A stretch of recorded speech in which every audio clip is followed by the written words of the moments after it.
पंजाब हुकूमत ने एक लग्जरी जहाज VIPs की मूवमेंट के लिए खरीद लिया है। प्रिसाइजली गल्फ स्ट्रीम का luxury private jet which doesn't fall in commercial category. मुमकिन है कि ये खबर आपकी नज़र से भी गुजरी हो। अब ये जहाज पंजाब हुकूमत ने खरीदा है या नहीं, लेट्स फाइंड आउट।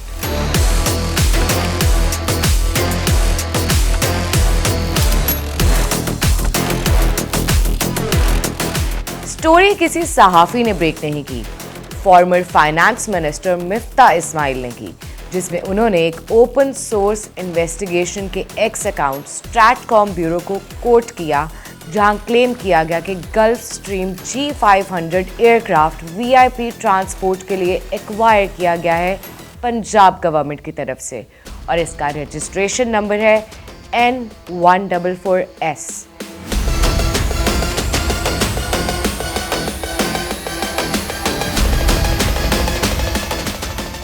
बट आखिर गल्फ स्ट्रीम के G500 की इतनी हाइप क्यों है?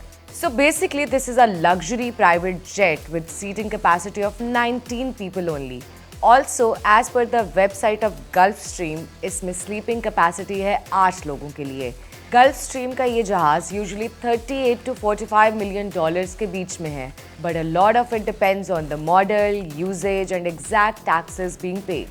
So इसकी एग्जैक्ट प्राइस तो गवर्नमेंट के ऑफिशियल डॉक्यूमेंट से ही पता लग सकती है, बट फॉर नाउ इसकी कीमत 10 अरब के लगभग बताई जा रही है एक्सपर्ट्स की जानिब से।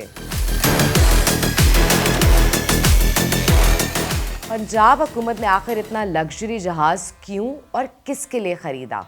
इन सवालों का जवाब तो हुकूमत के रिप्रेजेंटेटिव से ही लिया जा सकता था।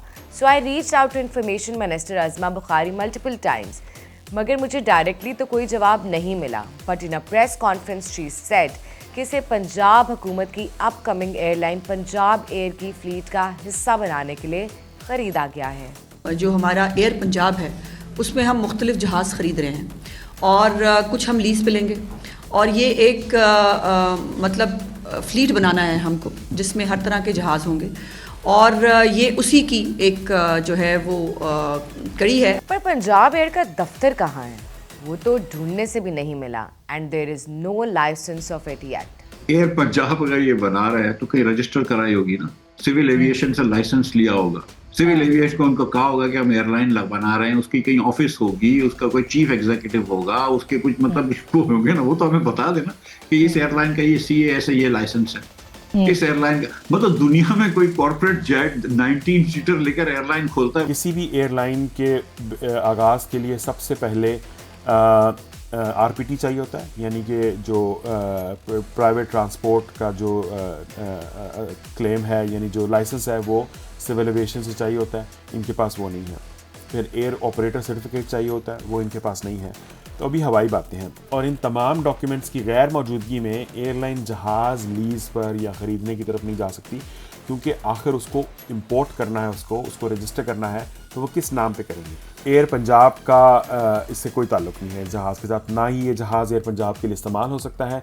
बेशक ये उसको उसके नाम पे रजिस्टर कर लें, जिस तरह PIA के जहाज़ कमर्शियल यानी कि इस्तेमाल होते थे और उसके VIP के लिए इस्तेमाल होते थे, लेकिन इस जहाज़ को अगर पंजाब हुकूमत कमर्शियली चलाएगी एयर पंजाब के लिए, तो फिर उनकी अक्ल को 21 तोपों की सलामी दी जा सकती है और कुछ नहीं दिया जा सकता। Now, as per our sources and documents which can't be shared due to the sensitive nature of this matter, Punjab government ने ना सिर्फ ये जहाज़ खरीदा है, बल्कि कैबिनेट की तरफ से इसकी एनुअल मेंटेनेंस कॉस्ट की मद में 86 करोड़ रुपीस की अप्रूवल भी ली जा चुकी है। But for a third world country like ours, क्या ये परचेज नॉर्मल और जस्टिफाइड है? असूली तौर पे हुकूमत को चंद जेट्स की मलकियत होनी चाहिए जो ये सब इस्तेमाल करें। जैसा कि मरीम नवाज साहबा जब टोक्यो जा रही थी तो उनको एक जेट की ज़रूरत थी जो कि इंडिया को घूम के क्रॉस करके जा सके, तो उन्होंने हुकूमत पाकिस्तान से जो PAF का वो जो एयरबस A319 है वो लिया, उसकी कीमत अदा की और चले गए। बजाय इसके कि आप 10 जेट पूरे पाकिस्तान में खड़े करके उनका अमला सारा कुछ मेंटेन करें, जिनको आप कभी कभी इस्तेमाल करें, ज़्यादा सस्ता है कि हुकूमत के पास चंद जेट्स हों जिनको इस्तेमाल करें, और जब कभी नहीं है तो आप प्राइवेट से चार्टर कर लें जहाज़ और उसको यूज़ कर लें, जैसा कि दुनिया भर में हुकूमतें करती हैं। इस सारे मामले में सबसे अहम बात यह है कि जब पब्लिक फंड्स का इस्तेमाल करके ऐसा जहाज़ खरीदा गया है तो उसके बारे में ट्रांसपेरेंसी बिलाशुबा public officers including chief minister Punjab की जिम्मेदारी है। इस सारे फियास्को में अभी तक हुकूमत की जानिब से कोई logical justification for the purchase सामने नहीं आ सकी है। सो एक तरफ तो वज़ीर आला पंजाब मरियम नवाज़ को ये फिक्र खाई जा रही है कि माह रमज़ान में लोगों को सस्ती सब्ज़ी और तरकारी मिल रही है या नहीं, मगर दूसरी जानिब ट्रैवल के लिए लग्जरीज़ को ज़्यादा ज़रूरी समझा जा रहा है। आपको टींडे कैसे मिले?